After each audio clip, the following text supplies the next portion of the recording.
Hi! Hope you're all well. Hope you're all having a fabulous time wherever you are in the world. Here in the UK today, it is freezing. It's June and we're in jumpers again. I've got my radiators on.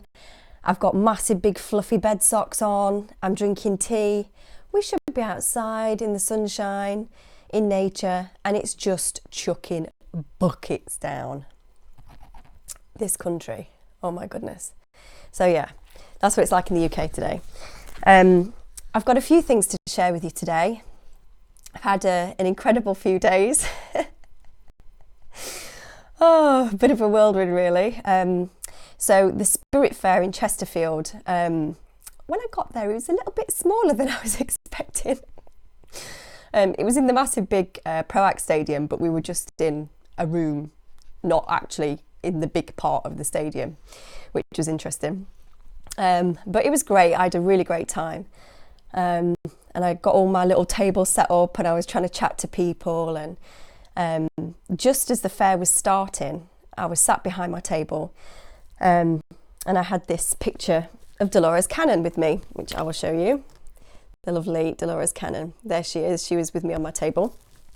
And this lady walked past me, probably in her 80s, I would say, maybe, on a little Zimmer frame, just walking past. And as she walked past, I just said, "Morning!" And she looked up at me and she saw the picture of Dolores. And she went, "Oh, why do you have a picture of Dolores on your table?"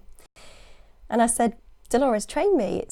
It's Dolores's method of hypnotherapy that I do."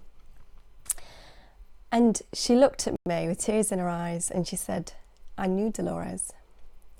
And I was like, "What?" And she went, "Can I come and sit down and have a chat?" And I was like, "Yes. Oh, yes, you can." Here's a chair. So this incredible lady came and sat down with me.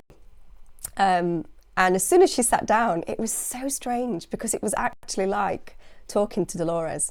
The way she sat and everything with sort of like her hands there, and the way she fiddled with the collar on a cardigan and everything. It was just like chatting to Dolores. Anyway, she said to me, "My name's Anne McGill." And I knew Dolores. She said, but I knew her. I met her through my sister. "You may be familiar with my sister." And I went, "Oh, okay. Who's your sister?" And she went, "Mary Rodwell." So I was like, "What?" My eyes were on stalks. So I was chatting to this amazing lady for ages about her life, about what she knew about Dolores Cannon, about her sister, Mary Rodwell, and Mary's journey being a friend of Dolores, and these different talks that they used to do. And this lady's telling me this amazing story about when she was with Mary Rodwell and Dolores Cannon, and they were doing a talk at Glastonbury, I think she said. And they were just waiting to go on stage, and Anne was in the back. And there was this woman there with this crystal skull. And she said, "I'd never seen anything like it in my life, and loads of people were queuing up to hold this crystal skull." And she said, all of a sudden, this woman turned round and looked at me, ignored all of the line of people that were queuing up to hold this skull, and came and plonked this crystal skull in my hands. And she was like, "What the hell?" And I was just thinking, "Oh my God, please don't drop it. Please don't drop it, because this is an actual crystal skull." And then she was telling the story of how this skull gave her this message.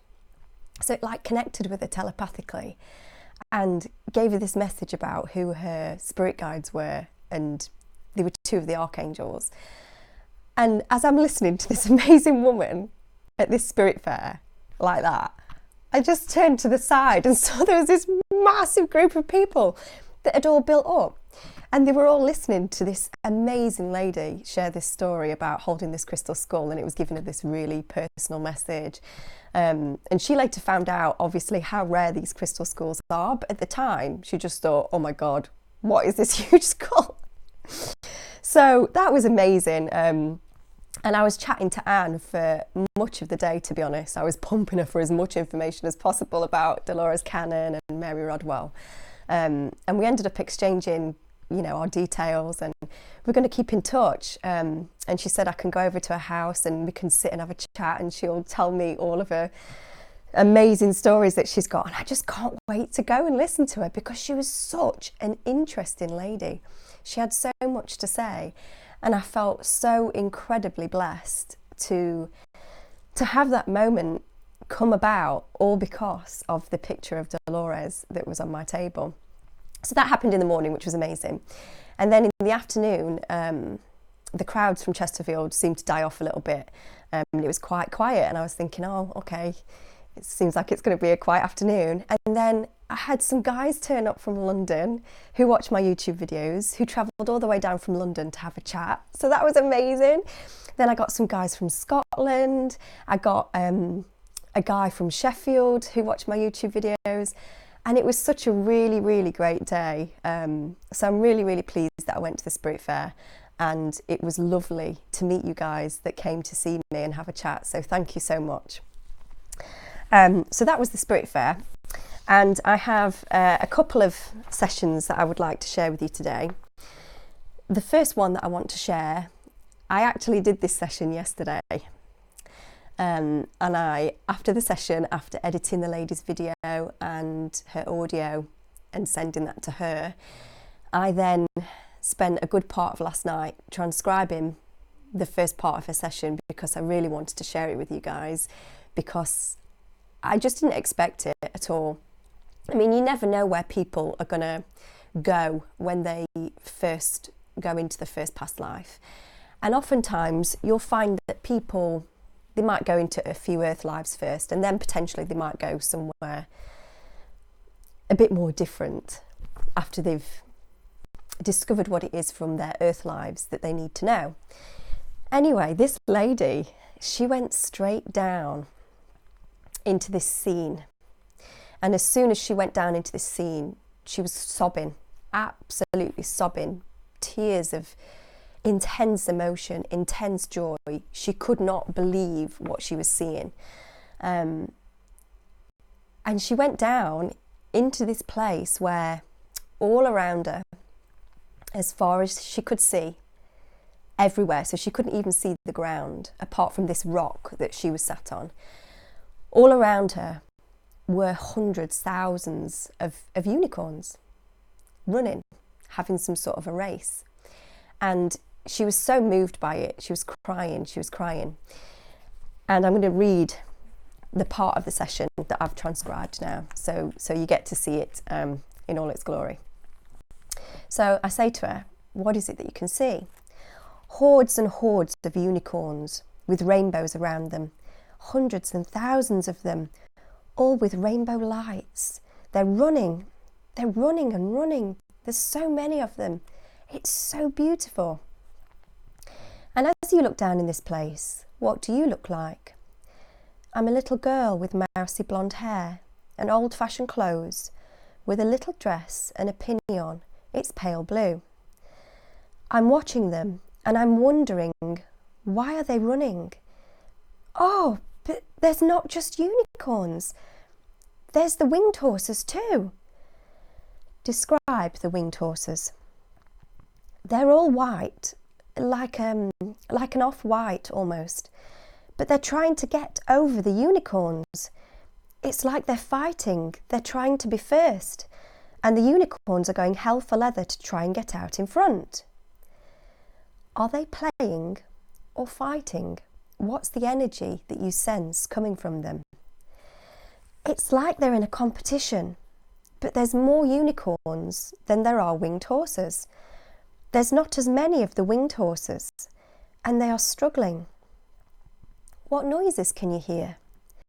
The winged horses, they're trying to get over the top of them. They're trying so hard.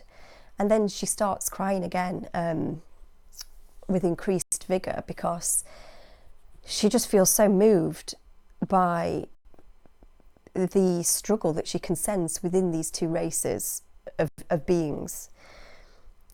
Do you feel that the unicorns and the winged horses are friends?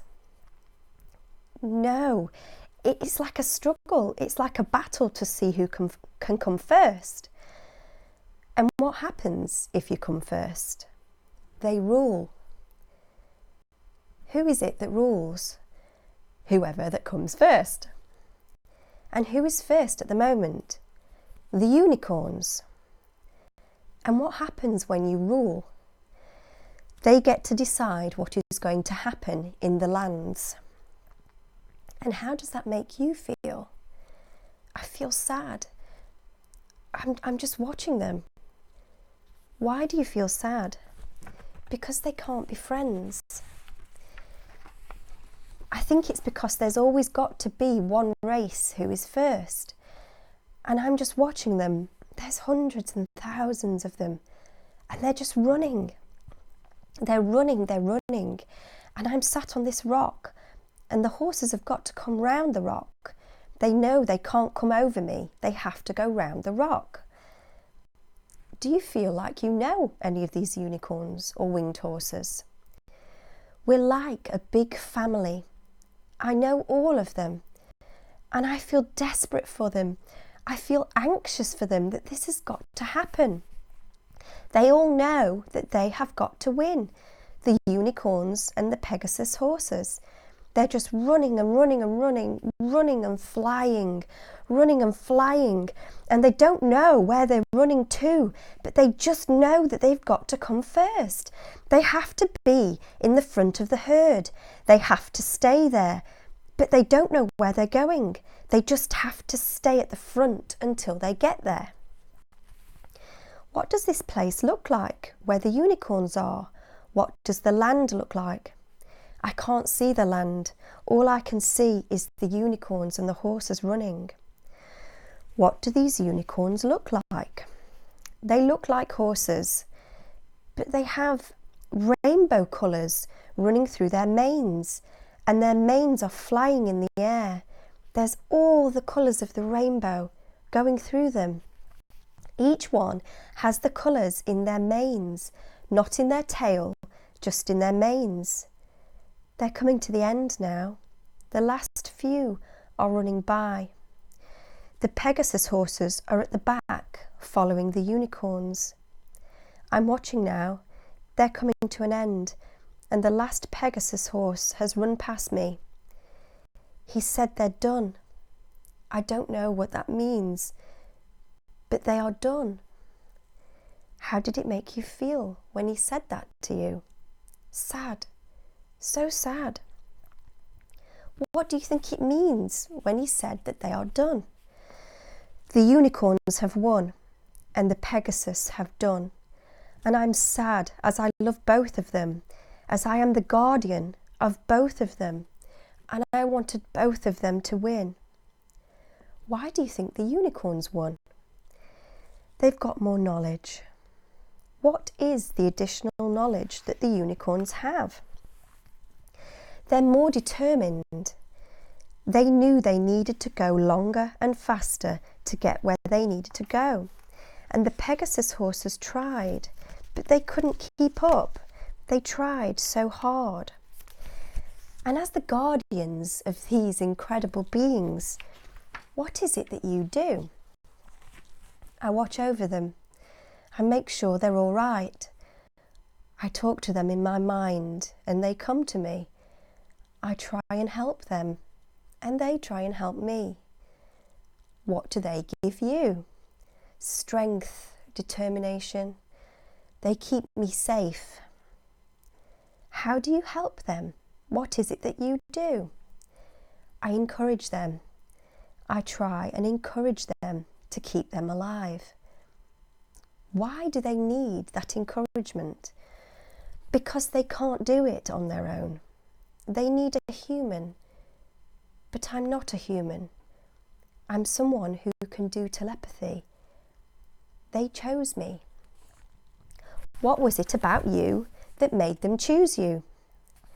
They thought I was special, even though I was just a little girl. They wanted someone who was open, someone who didn't have a closed mind. Where is this place? Then she looks round. The trees have no colour. The trees are all grey. Everything is grey. It's like a smoky colour. It's all grey apart from the colours in the unicorn's manes. What about the Pegasus horses, the winged horses? They are grey, well, and off-white. There's nothing special about them in terms of colours. They weren't flying in the sky high up. They were hovering above the unicorns, but they weren't high up. They were so desperate to win, but they knew they couldn't, as it wasn't for them. It wasn't for them to win, but they tried and they tried. And then she starts crying again because she's so upset, because as this guardian of these two races, these two horse-like races, she loves them both so deeply. She doesn't want there to be a winner. She wants them just to live in harmony and peace and to love each other and to get on. But she senses that they can't. They're so competitive. They're always in competition with each other. So the unicorns and the Pegasus horses have disappeared now, and she's sat in this place that's all grey. And so I moved her to a next important time where there is something that we need to see that's further on in this story. And she says, it's just blackness, it's just blank. Oh, but there's a unicorn there. No, it's not a unicorn, it's a Pegasus. But now the Pegasus has got rainbow colours in its wings. Now the Pegasus is flying and it has rainbow coloured wings, the same colours that the unicorn's hair were. He's got someone on his back. And then she starts laughing. He's got a little girl on his back and she's got wings. She's got a charcoal grey dress, but she's got these fairy wings. They're like long and oval. At first, she wasn't flying with her wings, but now she's on the Pegasus, holding the Pegasus mane, and now her fairy wings are moving at the same time as the winged horse's wings. So then I orient her because she's watching this as if she's watching it happen to someone else. And that can often happen when you bring somebody to a new scene. But when I orient her, she realises that she is actually the fairy on the back of this Pegasus. So I ask her, what is it that you're doing? We're looking for a place to go. We don't really know till we see it and we find it. I'm trying to guide them and tell them where to go. And we won't know where we're going till we see it. Why won't you know? It's a struggle between the winged horses and the unicorns, and we won't know the right place till we see it. What is the struggle? Describe this for me in more detail. It's to be the dominant ones. They've got to be the dominant ones, each race, and they have got to evolve. They've got to find a place where they can evolve and change. And I know I have to guide them there. Why is it important that they go to different places to evolve? They used to be able to exist together. But it's getting so it's not possible now. They're too competitive. They've each got to go to separate places so that they can grow, and so that their race can evolve on their own. Is that because when they are together, they are too competitive? Yes. And the higher beings know. The higher beings know that they will end up destroying each other if they stay together. And the higher beings do not want that. They want to keep both of these races. So they've got to find their own ways, and I have to find somewhere that is safe. I've been appointed to try and help them. It's my job. I have to help them. What can you do to help them evolve? I use my middle eye and telepathy, and my middle eye will help find them somewhere safe to help them. Why can't they do that? They don't have the knowledge that I have. This is my job. I was made for this. Why can you help them if they are magical? They are magical, but I was made this way. I have the sight, and I came to help them. I know I have to use my gifts and help them. I have to help them and use my gifts. It makes me so sad. Why does it make you so sad? Because I want to help them all. The unicorns and the winged horses, they are my babies. How will you do this? How will you stay with the unicorns and with the winged horses and help both? I'll split myself. How will you do that? I'll guide one race and then I'll guide the others to where I know that they will be safe. That is my job. And then they will continue on their journeys and evolve. So at this point, I moved her again to try and find out the next stage in the story. What happens after that when she's separated the unicorn race and the winged horses? Where does she take them to? All of this stuff. I move her and she jumps into another life. Something totally unrelated to that story. And I was like, no, because I wanted to know so much. I wanted to know what happened. But for whatever reason, they didn't want to share that. The higher self did not want to share that day. Maybe they felt that she already had seen enough of that lifetime. But I really, really hope that she comes back to see me again. And if she does next time, I hope that we get the end of that story because it was amazing. I have another little excerpt that I wanted to share with you as well from a lady, very, very special lady, who came to see me about 2 weeks ago now. And right at the very end of her session, she gave me this message with regards to the energies that are going to be coming in over the next few months and the changes that are going to be happening on the planet. So this is what she said right at the very end of her session. Trust all of the inner visions. They're going to start speeding up rapidly. They're going to speed up so fast. All the excitement that you feel in yourselves, you are going to start manifesting in the physical. Things are going to unfold and change and lead to new insights. I'm seeing everything is new. A full understanding on things, a complete picture. So much learning for everyone at this time. So much is happening in the next months with what is about to unfold. It's so fast. Everything is going to be so fast. Bringing in for so many souls, such change for all light workers and all who have come here for something big on a transformational front, and the shifts. Manifestation will be realised. It's intense transformations and shifts in the consciousness and in the planet in general. It's greater shifts than were even predicted at this time, even by the end of this month, so June.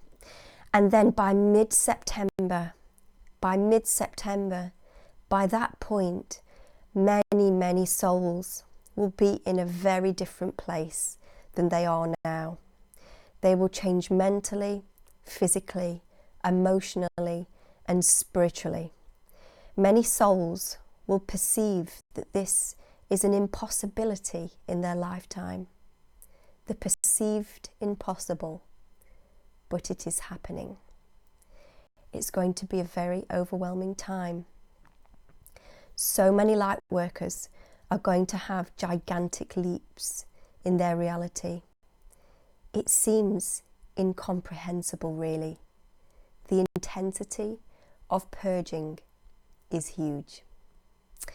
So I wanted to read that for you guys because I thought that was really beautiful and special. with regards to the next few months. So we have the solstice coming up on Friday the 21st of June. So whatever you're doing that day, make sure it's positive. Make sure if you're meditating, that you're meditating for Gaia in terms of the shifts that you want to see on the planet, the light that you want to see spreading around the planet. If you're meditating for yourselves and the changes that you want to bring into your own reality in terms of your own ascension, then focus on the things that you do want to see. Hold those close to you, because we're going to be going through a very, very intense time of the things that we've been visualizing in the etheric, in the astral. It's all going to start manifesting in the physical realm. So have a great solstice, whatever you do, and make sure that you vibrate high. And also, if you do enjoy my videos, please do subscribe, because then you will get my videos that will automatically pop up queued for you in your subscription area on YouTube. And thank you so much from the bottom of my heart to everybody who takes the time to watch my videos. All I want to do is share bits of information that I get, that I feel are important, and I will keep doing so. Have a great day, and whatever you do, make sure that you're vibrating high. Till next time.